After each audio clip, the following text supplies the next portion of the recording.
Hello दोस्तों, नमस्कार। बात कर लेते हैं आज के दिन भर की सारी बड़ी खबरों की, जहां सबसे पहले आपको बताएंगे आखिरकार भारत के लाल आग से डर गया चीन मलक्का स्ट्रेट को बाईपास करने के लिए पाकिस्तान में बनाएगा लंबी सड़क सुरंग, वो भी सबसे लंबी। जिसके बाद आपको बताएंगे उधर जापान ने भारत को दिया आश्वासन, कहा चीन से डरने की आवश्यकता नहीं, चीन को घेरने की बड़ी तैयारी में अपना भारत। दोस्तों, भारत आएंगी जापान की पहली महिला प्रधानमंत्री सनाए तकाइची, बताएंगे कब आने वाली है भारत की यात्रा पर, क्या मोगामी क्लास युद्ध पोत पर होगी डील, क्या है जानकारी। दोस्तों, कैसे अब भारत और जापान मिलकर घेरने वाले हैं चाइना को, निकालेंगे चीन की हेकड़ी। तो वहीं अमेरिका दे रहा भारत पर दबाव, लेकिन झुकेंगे नहीं प्रधानमंत्री मोदी। जी हां, रशिया के राष्ट्रपति व्लादिमीर पुतिन ने भारत के साथ रिश्तों पर ट्रंप को सुना दी दो टूक, कह दिया पीएम मोदी पर नहीं चलता किसी का भी दबाव। बताएंगे, सुनवाएंगे आपको व्लादिमीर पुतिन के ही जुबानी। दोस्तों, उनके बयान से आपका भी सीना गर्व से चौड़ा हो जाएगा। वहीं क्या है आसिम मुनीर का नया सिक्योरिटी डॉक्ट्रिन, पाकिस्तान में पुलिस को सेंट्रल कमांड के तहत लाने की है तैयारी, क्या है इसके मायने। दोस्तों, वहीं उधर आखिर किसने ममता बनर्जी को विधानसभा पहुंचाने के लिए किया सीट का ऑफर, कौन चाहता है कि ममता बनर्जी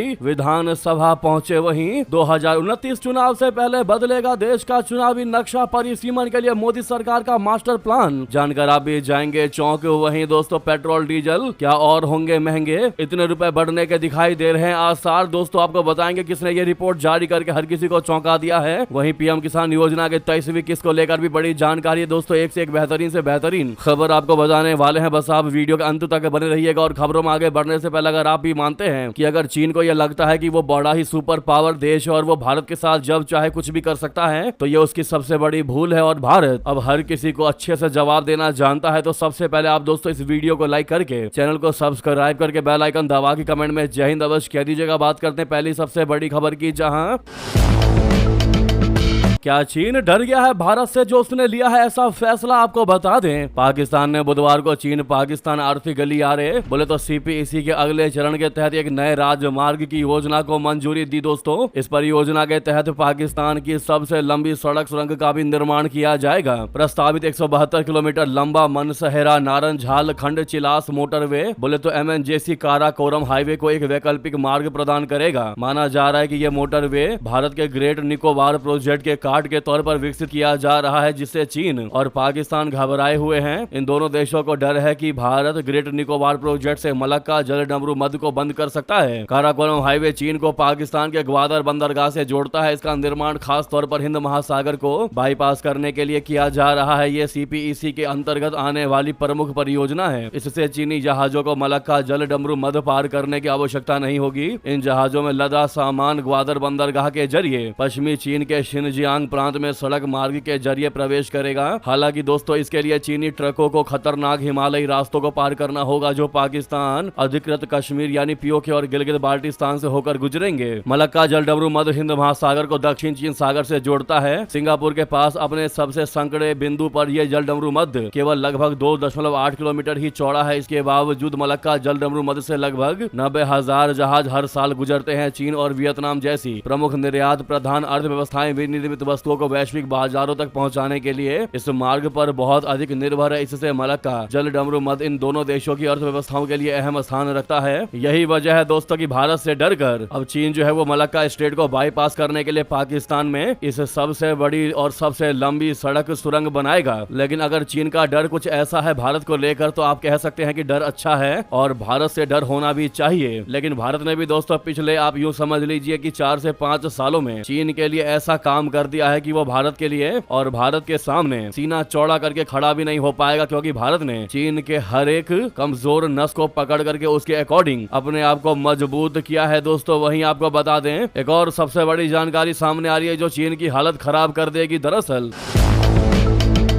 चीन को फिर एक बार घेरने की बहुत बड़ी तैयारी। दोस्तों, भारत आएंगी जापान की पहली महिला पीएम, क्या मोगामी क्लास युद्ध पद पर होगी डील। आपको बता दे दोस्तों, बहुत बड़ी खबर, सबसे बड़ी और एक्सक्लूसिव जानकारी। जापान की प्रधानमंत्री सनाए तकाइची जुलाई की शुरुआत में भारत का दौरा कर सकती हैं। जी हां, वो जापान की पहली महिला प्रधानमंत्री है। इस दौरान वो असम में प्रधानमंत्री नरेंद्र मोदी जी से मुलाकात कर सकती है। असम की राजधानी गुवाहाटी में भारत जापान वार्षिक शिखर सम्मेलन का आयोजन भी किया जाएगा। दोनों नेता आर्थिक संबंधों को मजबूत कर करने और सुरक्षा सहयोग बढ़ाने पर चर्चा कर सकते हैं। इस दौरान इंडो पैसिफिक क्षेत्र में चीन के बढ़ते दबदबे पर खास तौर पर ध्यान दिया जाएगा। भारत अपनी समुद्री शक्ति को बढ़ाने के लिए जापान के मोगामी क्लास युद्धपोतों की भी खरीद कर सकता है। दोस्तों, जापान के लिए असम काफी अहमियत रखता है। असम एक प्रमुख औद्योगिक क्षेत्र तौर पर उभर रहा है, जहां अभी एक सेमीकंडक्टर मैन्युफैक्चरिंग प्लांट पर काम चल रहा है। जापान और असम के बीच रणनीतिक, आर्थिक और सांस्कृतिक संबंध बहुत गहरे और तेजी से विकसित हो रहे हैं। जापान भारत की एक्ट ईस्ट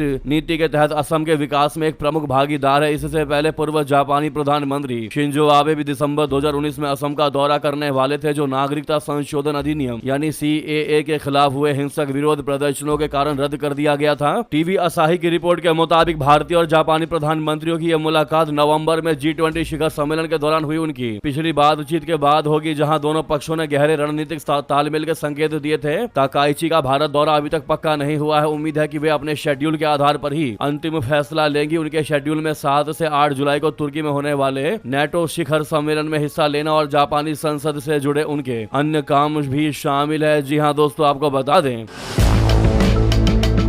अब इस मुलाकात में मोगामी क्लास युद्धपोत पर भी डील हो सकती है। दोस्तों, मोगामी क्लास युद्धपोत जापान की अत्यधिक उन्नत और मल्टी मिशन स्टील्थ फ्रिगेट है। इसका इस्तेमाल जापानी नौसेना करती है। हाल ही में जापान ने भारत और ऑस्ट्रेलिया सहित अन्य मित्र देशों को इसका ऑफर दिया था या यूके की ऑफर दिया है। इसमें डिजाइन और टेक्नोलॉजी ट्रांसफर का भी ऑफर शामिल है। दोस्तों, भारत में मोगामी क्लास युद्धपोतों की डिजाइन और दूसरे वेपन सिस्टम का इस्तेमाल करते हुए इसे ब्रह्मोस मिसाइल से लैस करने पर भी चर्चा किया जा रहा है। अगर ऐसा हो गया ना दोस्तों, तो आप इमेजिन करिए कि भारत के जितने भी दुश्मन है ना, दुश्मन देश, उनकी सिट्टी पिट्टी गुम हो जाएगी, खास करके चाइना की। जी हाँ दोस्तों, इस पर आपका क्या कहना है? अगर आप भी मानते हैं कि भारत को यह डील कर लेनी चाहिए, अगर ऐसा संभव होता है तो डेफिनेटली इसमें आगे बढ़ना चाहिए। तो सामने लाइक का बटन है दोस्तों, अभी तक लाइक नहीं किया इस वीडियो को तो सबसे पहले लाइक के बटन को दबा दीजिएगा। बार बार रिक्वेस्ट करते हैं दोस्तों, 1 सेकंड भी नहीं लगना, इस लाइक के बटन को जरूर दबा दीजिएगा ताकि ये खबर भारत के दुश्मनों तक भी पहुंच और उनकी हालत खराब हो सके। वहीं आपको बता दे दोस्तों, इतना ही नहीं, अरुणाचल के CM ने यहाँ तक चीन को लेकर कह दिया कि चीन कौन है हम नहीं जानते, हमारा बॉर्डर तो तिब्बत से लगता है। इस बयान के बाद चीन की हेगड़ी निकाल दी दोस्तों इन्होंने। जी हाँ, जैसा कि आप सभी को पता है, आप जानते होंगे, जो हमारे खबरों को लगातार देखते होंगे दोस्तों, शुरू से उनको पता होगा कि चीन जो है वो बार बार अरुणाचल प्रदेश को अपना हिस्सा बताता है। यहाँ तक कि अरुणाचल प्रदेश के कई जगहों के नाम भी चीन जो है वो खुद बदलता रहता है। एक बार फिर जब उसने ये हिमाकत की तो अरुणाचल प्रदेश के मुख्यमंत्री पेमा खांडू ने अब उसे तगड़ा जवाब दिया। दोस्तों, पेमा खांडू ने यहाँ तक कह दिया कि आखिर चीन होता कौन है हमारे बारे में बात करने वाला? हमारा बॉर्डर तो चीन से लगता ही नहीं, हमारा बॉर्डर तो तिब्बत से लगता है। CM पेमा खांडू ने चीन को 1962 का वक्त याद दिला दिया। उन्होंने कहा कि अरुणाचल प्रदेश बहुत ज्यादा सुरक्षित है और हमारी सीमा चीन से नहीं बल्कि तिब्बत से लगती है। हमारा बॉर्डर केवल तिब्बत से लगता है। ये 1962 वाला दौर नहीं है। उस दौर के इंफ्रास्ट्रक्चर की तुलना आज के इंफ्रास्ट्रक्चर से करना सरासर गलत है। ये 2026 का युग है, नए भारत और विकसित भारत का युग। आजकल हमारे सभी बॉर्डर इलाकों में कश्मीर क्षेत्र से लेकर अरुणाचल प्रदेश तक, मैं विशेष रूप से सभी उत्तरी सीमाओं की बात कर रहा हूँ, जबरदस्त काम हुआ है। साथ में उन्होंने ये तक कह दिया कि हम चीन के दावों को बिल्कुल भी गंभीरता से नहीं लेते और चीन होता कौन है हम चीन को नहीं जानते, हम तो तिब्बत को जानते हैं, तिब्बत से हमारा बॉर्डर लगता है। जी हाँ दोस्तों, पेमा खांडू के इस बयान का क्या आप समर्थन करते हैं? अगर आप भी समर्थन करते हैं तो कमेंट में हमारा बॉर्डर तो तिब्बत से लगता है जरूर लिख दीजिएगा। नेक्स्ट खबर की बात करते हैं, चौंका देने वाली खबर की, जहां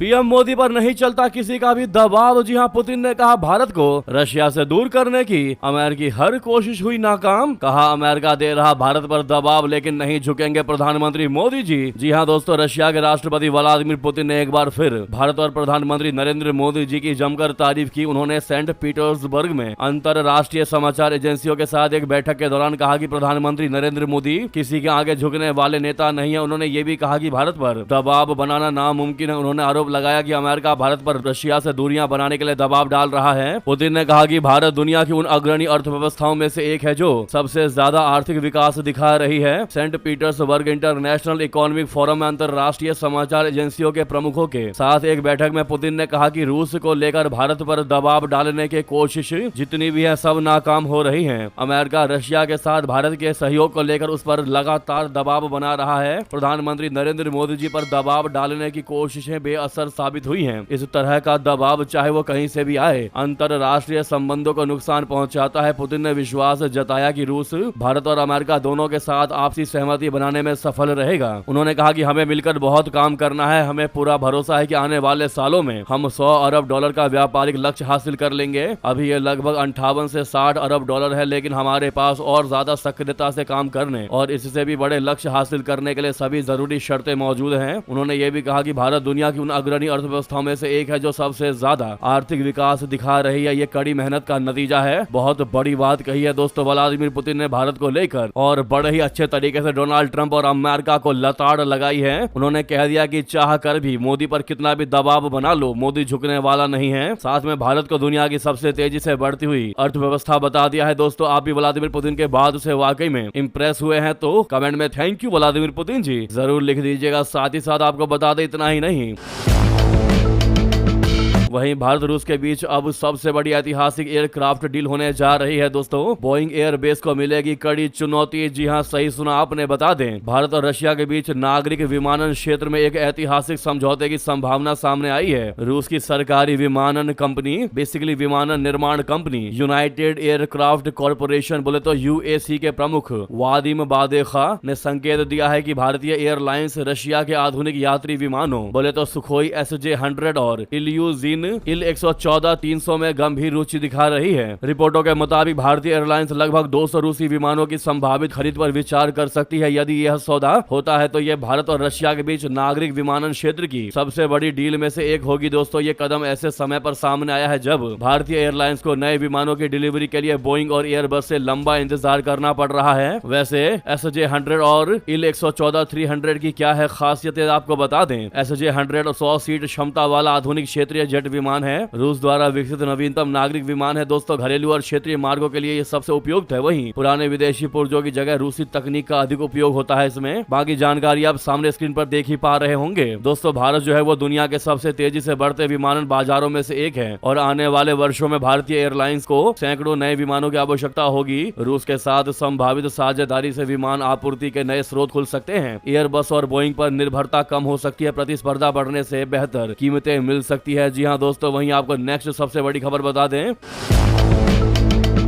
आसिम मुनीर का नया सिक्योरिटी डॉक्ट्रिन, पाकिस्तान में पुलिस को सेंट्रल कमांड के तहत लाने की तैयारी। दोस्तों पाकिस्तान अपने आंतरिक सुरक्षा ढांचे में बहुत बड़ा बदलाव करने जा रहा है। इसके तहत अब पाकिस्तान के सूबों की पुलिस सीधे सेना और सेंट्रल कमांड के अंतर्गत काम करेगी। इसे पाकिस्तान की एक नई पंचवर्षीय राष्ट्रीय आंतरिक सुरक्षा नीति के तहत लागू किया जाएगा। इसका उद्देश्य पूरे देश में पुलिसिंग और कानून को लागू करने वाली एजेंसियों को एक इंटीग्रेटेड नेशनल कमांड के तहत सेंट्रलाइज करना है। दोस्तों ये योजना तब लाई गई है जब पाकिस्तान के कई हिस्सों में अलगाववादी हिंसा, आतंकवादी गतिविधियां और जातीय तनाव चरम पर है। पाकिस्तान में पुलिस सुधार की ये योजना तब चर्चा में है जब देश का हर सूबा कानून व्यवस्था की चुनौतियों का सामना कर रहा है। खैबर पख्तूनख्वा में TTP आतंकवादियों ने पुलिस की नाक में दम कर रखा है। इस सूबे का बड़ा हिस्सा पाकिस्तान के कब्जे के बाहर है। यहाँ बलूचिस्तान में अलगाववाद चरम पर है। बलूच लिबरेशन आर्मी हर दिन पाकिस्तानी सेना, पुलिस और अर्धसैनिक बलों को निशाना बना रही है। सिंध प्रांत में अपहरण, लूट, डकैती और रंगदारी एक संस्थागत व्यवसाय बन चुका है। पंजाब सूबे में भी अपराध जो है वो चरम पर पहुंच चुका है। वहीं आपको बता दें बांग्लादेश की BGB ने लगाया भारत पर बड़ा ही गंभीर आरोप। दोस्तों दावा किया कि 24 घंटों में 10 पुश इन कोशिशों को नाकाम किया। जी हां, बांग्लादेश के सीमा सुरक्षा बल बॉर्डर गार्ड बांग्लादेश यानी BGB ने दावा किया है कि उसने 24 घंटों के भीतर भारतीय सुरक्षा बलों के 10 पुश इन कोशिशों को नाकाम किया है। BGB ने कहा कि भारत की ऐसी गतिविधियों को रोकने के लिए सीमावर्ती इलाकों में खुफिया निगरानी और गश्त को तेज कर दिया गया है। दावा है कि पुश इन की ये कोशिशें सीमा सुरक्षा बल यानी BSF की अलग अलग चौकियों के द्वारा की गई है। उनका दावा है कि इसके जरिए अवैध बांग्लादेशी नागरिकों को उनके देश की सीमा में ढकेलने का प्रयास किया गया है। हालांकि BSF ने BGB के इन दावों पर कुछ नहीं कहा है। इस बीच बड़ी संख्या में अवैध बांग्लादेशी नागरिक अभी भारतीय सीमा चौकियों के पास बनाए कैंपों में रह रहे हैं। जी हां दोस्तों, वहीं उधर आपको बता दें दोस्तों, ट्रंप को जिसका डर था वही हुआ। स्पीकर रोकते रह गए लेकिन पास हो गया अमेरिकी प्रेसिडेंट ट्रंप के खिलाफ प्रस्ताव। दोस्तों ईरान युद्ध को लेकर अमेरिकी राष्ट्रपति ट्रंप को एक बहुत बड़ा झटका लगा है। अमेरिकी संसद ने युद्ध शक्तियों से जुड़ा एक प्रस्ताव पारित कर दिया किया है, जिसका मकसद ईरान के खिलाफ अमेरिकी सैन्य कार्रवाई को सीमित करना है। ये कदम राष्ट्रपति डोनाल्ड ट्रंप के लिए एक राजनीतिक चुनौती माना जा रहा है, क्योंकि इसमें कुछ रिपब्लिकन सांसदों ने डेमोक्रेट के साथ मिलकर समर्थन दिया है। दोस्तों, ईरान के साथ जारी संघर्ष से निपटने के लिए अमेरिकी राष्ट्रपति डोनाल्ड ट्रंप के तरीकों को लेकर रिपब्लिकन पार्टी के सांसद ही चिंतित दिखाई दे रहे हैं। ईरान युद्ध को रोकने वाले प्रस्ताव को पारित करने के लिए 4 रिपब्लिकन सांसद भी डेमोक्रेट सांसदों के साथ शामिल हो गए। ये प्रस्ताव 215-208 मतों से पारित हुआ। किसी भी डेमोक्रेट ने प्रस्ताव के खिलाफ मतदान नहीं किया। हालांकि इसके आगे का रास्ता अभी साफ नहीं है। सदन के अध्यक्ष माइक जॉनसन ने इसे रोकने की कोशिश की थी, लेकिन लगातार चल रहे संघर्ष और बढ़ते विरोध के बीच ये प्रस्ताव आगे बढ़ गया। सफल वोटिंग के बावजूद इसे व्हाइट हाउस में चुनौती का सामना करना पड़ेगा, जहां अमेरिकी राष्ट्रपति के पास इस विधेयक को रोकने की वीटो शक्ति है। तो वहीं आपको बता दें, उधर हिजबुल्लाह ने इजराइल लेबनान युद्ध विराम समझौता ठुकराया। इधर लेबनान में इजरायली हमले में 4 लोगों की मौत। जी हां, ईरान समर्थित चरमपंथी संगठन हिजबुल्लाह ने गुरुवार को इजराइल और लेबनान सरकार के बीच हुए नवीनतम युद्ध विराम समझौते को खारिज करते हुए इजरायली सेना की पूर्ण वापसी की मांग की। इस बीच इजरायली हमलों में कम से कम 4 लोगों की मौत हो गई, जबकि गोलीबारी के दौरान संयुक्त राष्ट्र का एक शांति सैनिक भी मारा गया। हिजबुल्लाह के प्रमुख नईम काजिम ने टेलीविजन पर प्रसारित एक लिखित बयान में कहा कि समझौते के तहत दक्षिणी लेबनान से हिजबुल्लाह के लड़ाकों को हटाने की मांग का अर्थ आत्मसमर्पण, पराजय और दुश्मन के उद्देश्यों की पूर्ति होगी। उन्होंने कहा कि हमारी चिंता आक्रामकता की समाधि, युद्ध विराम और इजराइल की वापसी को लेकर है। कासिम ने यह भी कहा कि जब तक कब्जा जारी रहेगा तब तक प्रतिरोध समाप्त करने की हमने किसी भी पक्ष से कोई प्रतिबद्धता नहीं की है। दक्षिणी लेबनान के बड़े हिस्से पर इजरायली सेना के कब्जे के बीच जारी संघर्ष ने क्षेत्र में शांति प्रयासों को जटिल बना दिया है। ईरान ने मांग किया कि किसी भी अस्थायी युद्ध विराम में लेबनान को भी शामिल किया जाए। वहीं इजरायली प्रधानमंत्री बेंजामिन नेतन्याहू का कहना है कि जब तक हिजबुल्लाह से खतरा समाप्त नहीं हो जाता तब तक अभियान जारी रहेगा। वहीं अमेरिका ईरान डील पर भी ब्रेक लग गया है। दोस्तों, तेहरान ने कह दिया, पहले पैसा दो फिर होगी बात। अमेरिका और ईरान के बीच चल रही परमाणु और सुरक्षा वार्ता एक गंभीर गतिरोध में फंस चुकी है। रिपोर्टों के मुताबिक ईरान ने मांग किया है कि समझौते के पहले चरण में ही उसकी अरबों डॉलर की जमी हुई विदेशी संपत्तियों को नकद के रूप में जारी किया जाए। यही मांग दोनों देशों के बीच सबसे बड़ा विवाद बन गया है। सूत्रों के मुताबिक तेहरान चाहता है कि किसी भी समझौते की शुरुआत में ही उसके फ्रीज किए गए फंड जारी किए जाएं। दूसरी तरफ अमेरिका का कहना है कि जब तक ईरान परमाणु कार्यक्रम और क्षेत्रीय सुरक्षा से जुड़े मुद्दों पर ठोस कदम नहीं उठाता तब तक कोई आर्थिक राहत नहीं दी जाएगी। यही वजह है कि कई दिनों से चल रही मध्यस्थता की कोशिशों के बावजूद कोई बड़ा समाधान नहीं निकल पाया। तो वहीं नेक्स्ट खबर की बात करते हैं, जहां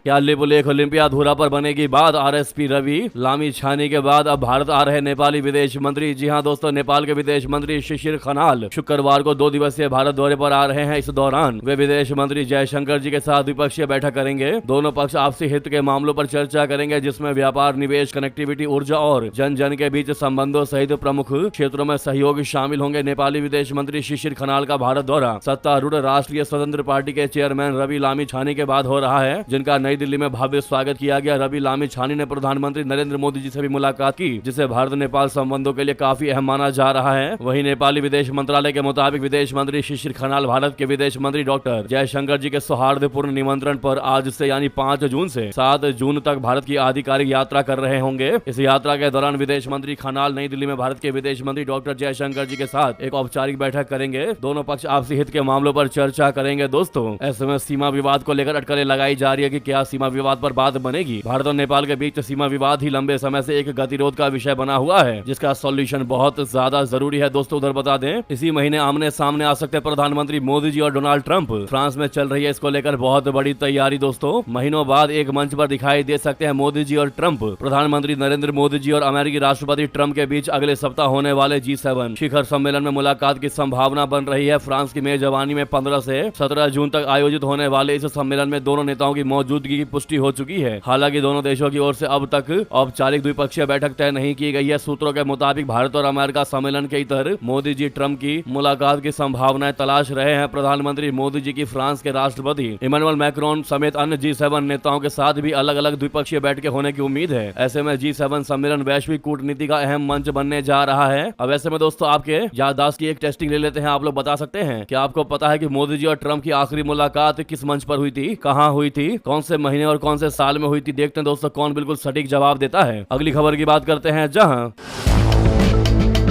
कांग्रेस के राज्यसभा उम्मीदवारों की लिस्ट आ गई, जहां पवन खेड़ा को पहली बार मिला संसद का टिकट। खड़गे समेत इन दिग्गजों के नामों का भी ऐलान। दोस्तों, कांग्रेस ने अपने वरिष्ठ नेता पवन खेड़ा को राज्यसभा चुनाव के लिए टिकट दे दिया है। पवन खेड़ा अब राज्यसभा के जरिए संसद में एंट्री के लिए तैयार है। कांग्रेस ने पार्टी अध्यक्ष मल्लिकार्जुन खड़गे के साथ कर्नाटक से मंसूर अली खान को भी मैदान में उतारा है। राज्यसभा चुनाव के लिए पार्टी की ओर से घोषित अन्य उम्मीदवारों में मध्य प्रदेश से मीनाक्षी नटराजन, राजस्थान से नीरज डांगी, तमिलनाडु से प्रवीण चक्रवर्ती और झारखंड से प्रणव झा शामिल हैं। चुनाव आयोग ने 18 जून को अरुणाचल प्रदेश, गुजरात, मध्य प्रदेश, राजस्थान और मणिपुर सहित 10 राज्यों की 24 सीटों पर राज्यसभा चुनाव कराने का ऐलान किया है। महाराष्ट्र, तमिलनाडु और ओडिशा में एक एक राज्यसभा सीट के लिए उपचुनाव भी उसी दिन होंगे। इन चुनावों के तहत कर्नाटक की 4, आंध्र प्रदेश की 4, गुजरात की 4, मध्य प्रदेश की 3, राजस्थान की 3, झारखंड की 2 तथा मणिपुर, मेघालय, अरुणाचल प्रदेश और मिजोरम की एक एक सीट पर मतदान कराया जाएगा। चुनाव आयोग ने 18 जून को होने वाले राज्यसभा चुनावों के लिए सोमवार को अधिसूचना जारी की थी। यदि चुनाव मुकाबले की स्थिति में पहुंचता है तो 18 जून को सुबह 9 बजे से शाम 4 बजे तक मतदान होगा, जबकि मतगणना शाम 5 बजे से शुरू हो जाएगी। नामांकन प्रक्रिया 1 जून से शुरू हो चुकी है। नामांकन पत्र दाखिल करने की अंतिम तिथि 8 जून दोपहर 3 बजे तक निर्धारित की गई है। 9 जून को नामांकन पत्रों की जांच होगी, जबकि उम्मीदवार 11 जून तक अपना नाम वापस ले सकेंगे। जी हां दोस्तों, अब ऐसे में आप कह सकते हैं कि पवन खेड़ा की तपस्या जो हुई है वो पूरी हो चुकी है। तो वहीं बीजेपी की बात कर लेते हैं। बीजेपी राज्यसभा लिस्ट को लेकर, जहां एमपी से तरुण चुग, राजस्थान से अलका गुर्जर और सतीश पुनिया, किन किन को आखिरकार मिला टिकट। दरअसल दोस्तों,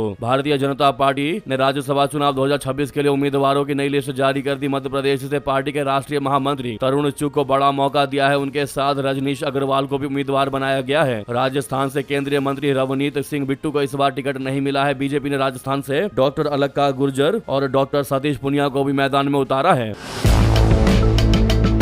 दोस्तों, इसमें आपने एक चीज गौर किया होगा, हमने आपको कहा कि राजस्थान से केंद्रीय मंत्री रवनीत सिंह बिट्टू को इस बार टिकट नहीं मिला। जी हां दोस्तों, जिस नेता को राहुल गांधी ने गद्दार कहा था, उसे इस बार बीजेपी ने उम्मीदवार नहीं बनाया, उसे राज्यसभा नहीं भेजेगी भारतीय जनता पार्टी। सवाल है, कैबिनेट से भी क्या होगी इनकी छुट्टी। दोस्तों, प्रधानमंत्री नरेंद्र मोदी जी जल्द ही केंद्रीय कैबिनेट का विस्तार कर सकते हैं। सूत्रों के हवाले से कई दिनों से ऐसी अटकलें लगाई जा रही है। मंत्रिमंडल में कुछ नए चेहरों को भी जगह दी जा सकती है। 2024 में लोकसभा चुनाव जीतने के बाद ये मोदी सरकार का पहला कैबिनेट विस्तार होगा। सूत्रों के मुताबिक बिट्टू की भी मंत्रिमंडल से छुट्टी हो सकती है। दरअसल उन्हें इस बार राज्यसभा नहीं भेजा जा रहा है। पंजाब में अगले साल विधानसभा चुनाव भी होने वाले हैं। ऐसे में न सिर्फ बिट्टू पंजाब विधानसभा चुनाव लड़ सकते हैं, बल्कि अगर भाजपा सरकार बनती है तो राज्य सरकार में भी अहम पद मिल सकता है। हालांकि राज्य में प्रमुख मुकाबला आम आदमी पार्टी और कांग्रेस के बीच है। वहीं भाजपा और अकाली दल भी सरकार बनाने का दावा कर रही है। वहीं दोस्तों, आपको बता दें, इंडिया गठबंधन की 8 जून को होने वाली मीटिंग से दूरी बना सकती है डीएमके। लोकसभा में कांग्रेस से अलग बैठने की मंजूरी। जी हाँ दोस्तों, डीएमके के अगले सप्ताह होने वाली इंडिया गठबंधन की बैठक से दूरी बनाने की संभावना है। विपक्षी गठबंधन Indian national development inclusive alliance यानी इंडिया गठबंधन की बैठक 8 जून को नई दिल्ली में प्रस्तावित है। सूत्रों से आई जानकारी के मुताबिक कांग्रेस और डीएमके के बीच हालिया मतभेदों के चलते पार्टी जो है इस बार इस बैठक में शामिल नहीं हो सकती। दरअसल तमिलनाडु विधानसभा चुनाव में केवल 5 सीट जीतने वाली कांग्रेस ने सरकार गठन में टीवीके को समर्थन देने का फैसला किया, जिससे उसका पुराना सहयोगी डीएमके के साथ गठबंधन समाप्त हो गया। अब जो कांग्रेस है वो टीवीके सरकार का हिस्सा है। इसी के बाद से दोनों पार्टियों के बीच दोस्तों मतभेद शुरू हो गया है। ऐसे में अब यह संभावना जताई जा रही है कि इस मीटिंग में डीएमके पार्टी दूरी बना रही है। दोस्तों, वहीं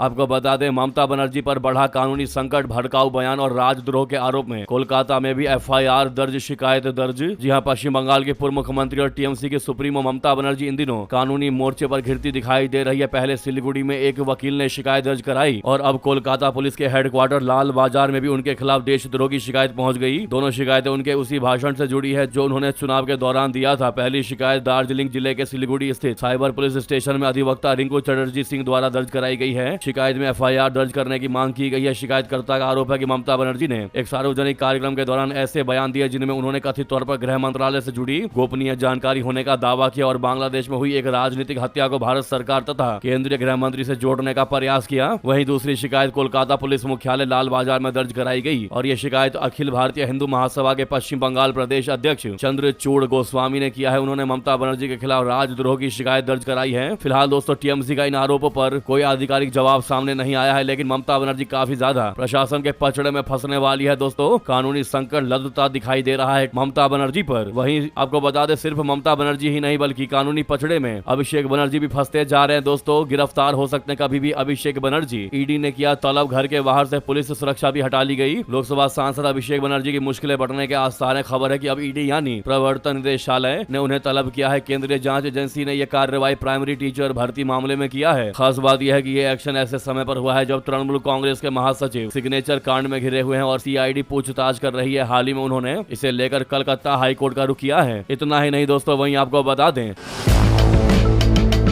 हुमायूं कबीर ने ममता बनर्जी को विधानसभा पहुंचाने के लिए किया सीट का ऑफर। कहा आज भी चलता है हमारा फैसला। जी हां, पश्चिम बंगाल में टीएमसी में पड़ी टूट पर आम जनता यूनियन पार्टी यानी एजेयूपी के संस्थापक हुमायूं कबीर ने ममता बनर्जी को विधानसभा में लौटने के लिए अपना रीजनल सीट ऑफर किया है। कुछ महीने पहले ही हुमायूं कबीर ने तृणमूल कांग्रेस यानी टीएमसी से अलग होने और ममता बनर्जी की सरकार को उखाड़ फेंकने का आह्वान किया था। कबीर ने मुर्शिदाबाद जिले की नवदा और रेजनगर दोनों विधानसभा सीटों पर जीत दर्ज की थी। हुमायूं कबीर ने पत्रकारों से कहा कि अगर ममता बनर्जी मेरे पास आती है तो मैं उन्हें रेजीनगर से विधानसभा भेज सकता हूं। अगर वो नंदीग्राम से चुनाव लड़ती हैं तो वो नहीं जीतेंगी, लेकिन अगर वो चाहे तो मैं इस्तीफा दे दूंगा और अपने निर्वाचन क्षेत्र से उनकी जीत सुनिश्चित करूंगा। कबीर की यह पेशकश ऐसे समय में सामने आई है जब ममता बनर्जी अपने राजनीतिक सफर के सबसे कठिन दौर से गुजर रही है। वहीं नेक्स्ट खबर की बात करते हैं, जहां साल 2029 के लोकसभा चुनावों से पहले भारतीय राजनीति का पूरा नक्शा और लोकसभा सीटों का गणित बदलने की तैयारी शुरू हो गई है। केंद्र सरकार ने देश में निर्वाचन क्षेत्रों के नए सिरे से निर्धारण यानी परिसीमन को लेकर अपनी कवायद बेहद तेज कर दी है। एनडीटीवी ने अपनी रिपोर्ट में सरकारी सूत्रों के हवाले से लिखा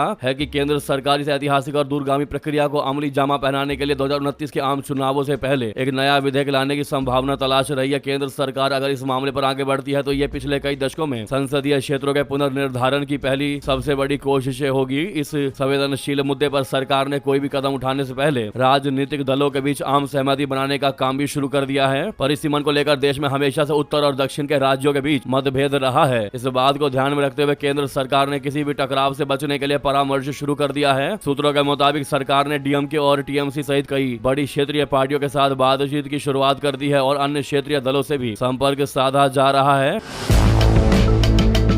वहीं आपको बता दें पेट्रोल डीजल 2.5 रुपए और महंगा हो सकता है दोस्तों, एक रिपोर्ट ने जारी किया। ये खबर बता दें मिडिल ईस्ट में चल रहे तनाव का असर भारत समेत कई देशों पर पड़ रहा है। भारत में पेट्रोल डीजल की कीमतों में लगातार बढ़ोतरी देखी जा रही है। रेटिंग एजेंसी क्रिसिल ने अपनी एक रिपोर्ट में कहा है कि पेट्रोल डीजल की कीमतों में बढ़ोतरी से भारत की अर्थव्यवस्था पर महंगाई का नया दबाव बन सकता है। आने वाले महीनों में ट्रांसपोर्ट और मैन्युफैक्चरिंग की बढ़ी हुई लागत का असर सीधे यूजर्स कीमतों पर दिख सकता है। 15 मई से लेकर 25 मई में अब तक 7.5 रुपए प्रति लीटर महंगे हो चुके पेट्रोल डीजल दोस्तों। क्रिसिल का कहना है कि अगर ग्लोबल कच्चे तेल की कीमतें ऊंची बनी रहती है तो आगे भी बढ़ोतरी होने की संभावना है। उनके अनुसार अभी 2.5 रुपए और महंगे हो सकते हैं डीजल और पेट्रोल, उनका कहना है। रिपोर्ट के मुताबिक तेल कंपनियां अपने नुकसान को धीरे धीरे कम कर रही है। ऐसे में टोटल बढ़ोतरी 10 रुपए प्रति लीटर तक पहुंच सकती है, यानी अब तक 7.5 रुपए प्रति लीटर महंगे हो चुके हैं। अब बचा है 2.5 रुपए, यानी आने वाले टाइम में 2.5 रुपए और महंगे हो सकते हैं डीजल पेट्रोल दोस्तों, जैसा कि ये रिपोर्ट बता रही है। इस पर आपका जो भी कहना हो दोस्तों कमेंट करके बताएगा। लगे हाथ तो वीडियो को लाइक करके चैनल को सब्सक्राइब करके बेल आइकन दबा के कमेंट में जय हिंद अवश्य कह दीजिएगा। मिलते हैं आपसे अगली बड़ी खबर में। यहाँ तक बने रहने के लिए आप सभी का बहुत बहुत धन्यवाद, बहुत बहुत आभार। जय हिंद, जय भारत।